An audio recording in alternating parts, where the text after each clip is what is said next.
दोस्तों, आरती सौरभ सहदेव चैनल पर आपका एक बार फिर से स्वागत है। तो आज हम फिर से लेकर आए हैं आपके लिए एक नई कहानी। तो आज की कहानी है हमारे स्वर्ग का मार्ग। तो चलिए दोस्तों, कहानी को हम शुरू करते हैं। महात्मा बुद्ध के समय की बात है। उन दिनों मृत्यु के पश्चात आत्मा को स्वर्ग में प्रवेश कराने के लिए कुछ विशेष कर्मकांड कराए जाते थे। होता ये था कि एक घड़े में कुछ छोटे छोटे पत्थर डाल दिए जाते और पूजा हवन इत्यादि करने के बाद उस पर किसी धातु से चोट की जाती। अगर घड़ा फूट जाता और पत्थर निकल जाते तो उसे इस बात का संकेत समझा जाता कि आत्मा अपने पाप से मुक्त हो गई है और उसे स्वर्ग में स्थान मिल गया है। घड़ा मिट्टी का था, इसलिए इस प्रक्रिया में हमेशा ही घड़ा फूट जाता और आत्मा स्वर्ग को प्राप्त हो जाती। और ऐसा कराने के बदले में पंडित खूब दान दक्षिणा लेते। अपने पिता की मृत्यु के बाद एक युवक ने सोचा, क्यों ना आत्मा शुद्धि करने के लिए महात्मा बुद्ध की मदद ली जाए। वे स्वयं ही आत्मा को स्वर्ग दिलाने का कोई और बेहतर निश्चित रास्ता जानते होंगे। इसी सोच के साथ वो महात्मा बुद्ध के समक्ष पहुंचा। हे महात्मन, मेरे पिताजी नहीं रहे, कृपया आप कोई ऐसा उपाय बताएं कि यह सुनिश्चित हो जाए कि अपनी आत्मा को स्वर्ग में ही स्थान मिले। युवक बोला। बुद्ध बोले, ठीक है, जैसा मैं करता हूँ वैसा तुम करना।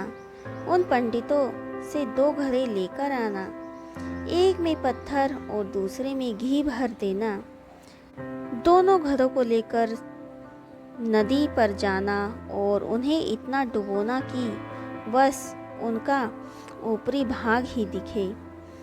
उसके बाद पंडितों ने जो मंत्र तुम्हें सिखाए हैं उन्हें जोर जोर से बोलना और अंत में धातु से बनी हथौड़ी से उन पर नीचे से चोट करना।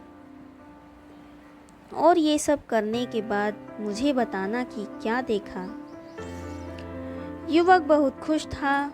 उसे लगा कि बुद्ध द्वारा बताई गई इस प्रक्रिया में निश्चित ही उसके पिता के पाप कट जाएंगे और उनकी आत्मा स्वर्ग की प्राप्ति होगी। अगले दिन युवक ने ठीक वैसा ही किया और सब करने के बाद वह बुद्ध के समक्ष उपस्थित हुआ। आओ पुत्र, बताओ तुमने क्या देखा? बुद्ध ने पूछा। युवक बोला, मैंने आपके कहे अनुसार पत्थर और घी से भरे घड़ों को पानी में डालकर चोट की। जैसे ही मैंने पत्थर वाले घड़े पर प्रहार किया, घड़ा टूट गया और पत्थर पानी में डूब गए। उसके बाद मैंने घी वाले घड़े पर वार किया, वह घड़ा ही तत्काल फूट गया और घी नीचे के बहाव की दिशा में बहने लगा। बुद्ध बोले, ठीक है, अब जाओ और उन पंडितों से कहो कि कोई ऐसी पूजा यज्ञ इत्यादि करें कि वे पत्थर पानी के ऊपर तैरने लगें और घी नदी की सतह पर जाकर बैठ जाए। युवक हैरान होते हुए बोला, आप कैसी बातें करते हैं?